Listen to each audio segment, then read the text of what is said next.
అయినటువంటి ఆదేశాలు ఇవ్వాలి.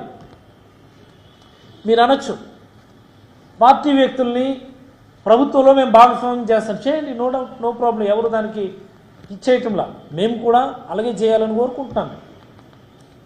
కానీ కండువాలు వేసుకునే సంస్కృతి ప్రభుత్వ ఆర్గనైజేషన్స్లో గతంలో ఎక్కడా లేదు. ఇది ఒకసారి మీరు గమనించాలి.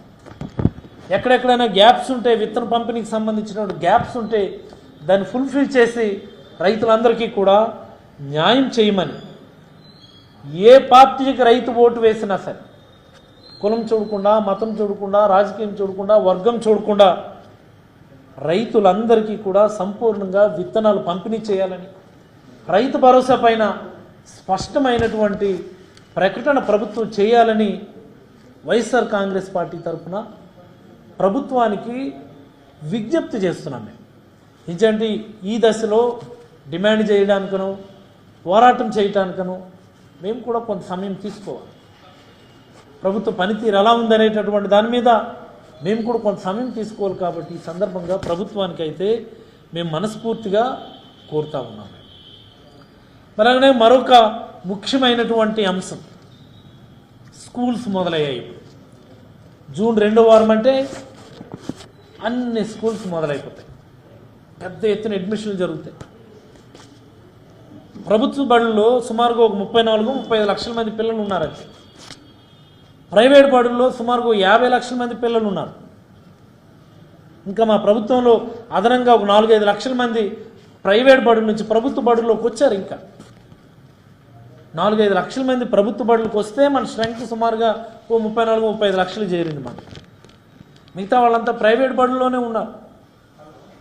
జగన్మోహన్ రెడ్డి గారి హయాం మొదట్లో జనవరిలో ఇచ్చేవాళ్ళం అమ్మఒడి 15,000 చొప్పున. లాస్ట్ 2-3 సంవత్సరాలకు దాన్ని స్కూల్స్ మొదలయ్యే టైంకి అమ్మఒడి వేసేటటువంటి కార్యక్రమం చేశాము. అంటే జూన్లోనే అమ్మఒడి డబ్బులు వేస్తే ప్రైవేట్ బడిలో చదువుకునేవాడు ప్రైవేట్ ఫీజులు కట్టుకుంటాడు, ప్రభుత్వ బడిలో చదివేవాడు వాళ్ళ అవసరాలకు వాడుకుంటారు, గురుకులాల్లో చదివేవాళ్ళు ఈ ట్రావెలింగు లేకపోతే హాస్టల్ ఖర్చులు అవి ఇవి దానికి వాడుకుంటాడని జూన్లో ఇవ్వడం మొదలుపెట్టాము. జూన్లో ఇవ్వటం వల్ల తల్లిదండ్రులందరికీ కూడా చాలా వెసులుబాటు ఉంటుంది.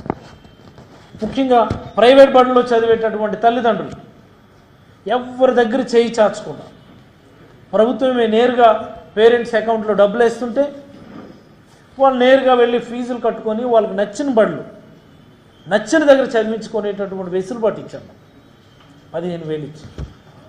కానీ అది చంద్రబాబు గారు 15,000 ఇస్తానన్నారు.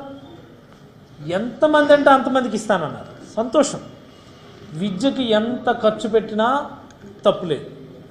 అమ్మఒడి కూడా కాస్త ఏదో పేరు కూడా మార్చారు. మీరు తల్లికి 100 మంది మీరు పేర్లు మార్చుకోండి. ఎంతమంది ఉంటే అంతమంది పిల్లలకి ఇస్తానన్నారు, అంతమందికి ఇవ్వండి. కానీ ఇవ్వమని మనస్ఫూర్తిగా కోరుతా ఉన్నాం. ఇవ్వమని. ఏవో రకరకాల వార్తలు వస్తున్నాయి. కొంతమంది తెలుగుదేశం అనుకూల హ్యాండిల్స్ నుంచి కొన్ని రకాల లీక్స్ ఇస్తున్నారు. ప్రభుత్వ బడుల్లో చదివే వాళ్ళకి ఇవ్వండి, ప్రైవేట్ బడుల్లో చదివే వాళ్ళకి ఇవ్వద్దు, తద్వారా ప్రభుత్వ బడుల్లో స్ట్రెంగ్త్ పెరుగుతుంది, క్వాలిటీ పెరుగుతుంది అన్నటువంటి రకరకాల లీక్లు ఇస్తున్నారు. విద్యార్థుల పేరెంట్స్లో, విద్యార్థుల తల్లిదండ్రుల్లో రకరకాల భయాందోళనలు ఉన్నాయి. మాకు నిజంగా డబ్బులు వస్తాయా రావా? చంద్రబాబు గారు చెప్తే మేము ఓట్లు వేసాం కదా, ఎంతమంది పిల్లలు ఉంటే అంతమంది పిల్లలు డబ్బులు వేస్తానంటే మేము అందరం సంపూర్ణంగా ఓట్లు వేసాం కదా. మరి ఈరోజు ఏంటి ఈ రకమైనటువంటి లీక్స్ వస్తున్నాయి? మరి ఇప్పుడు పిల్లల్ని స్కూల్లో జాయిన్ చేయాలి కదా. పిల్లల్ని స్కూల్లో జాయిన్ చేయాలి అంటే ఫీజులు కట్టాలి. మళ్ళీ ఫీజులు కట్టాలంటే 5 సంవత్సరాల ముందున్న పద్ధతిలోకి వెళ్ళిపోతూ ఉన్నారు ఈరోజు పేరెంట్స్. ఎవడో ఒకరి దగ్గర చేయబదులు డబ్బులు తీసుకోవడం, వడ్డీకి డబ్బులు తీసుకునే పరిస్థితిలోకి వెళ్ళిపోతూ ఉన్నారు.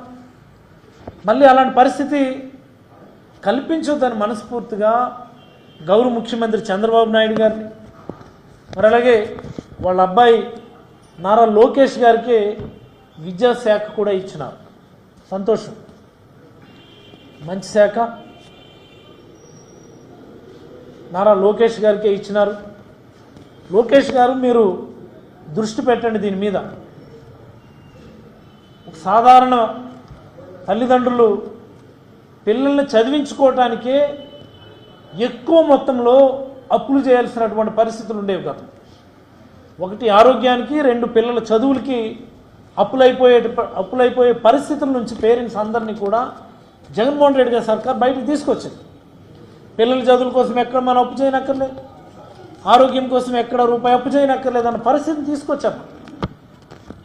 మళ్ళీ ఈరోజు ఈ అమ్మ ఒడి లేదా అమ్మకు వందనం అన్నటువంటి కార్యక్రమం మీరు ఎప్పుడు మొదలు పెడతారు, ఏ రూపంలో ఇస్తారో, ఎంతమందికి ఇస్తారో, ఎవరెవరికి ఇస్తారో అన్నటువంటిది తెలియక తల్లిదండ్రులు ఆందోళన చెందుతూ ఉన్నారు.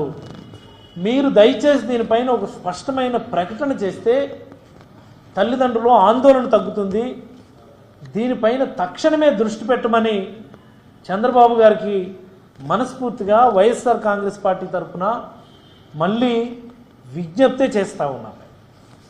మీరు ఒకసారి ఫిగర్స్ తీసుకుంటే అమ్మఒడి కింద మేము సుమారుగా 44.5 లక్షల మంది పేరెంట్స్కి, 44.5 లక్షల మంది తల్లులకి ప్రతి సంవత్సరం ఆన్ అండ్ యావరేజ్ 6,500 కోట్ల చొప్పున సుమారుగా 26,000 కోట్లు మేమైతే డిపాజిట్ చేశాం. 44.5 లక్షల మంది అమ్మలకి 26,000 కోట్లు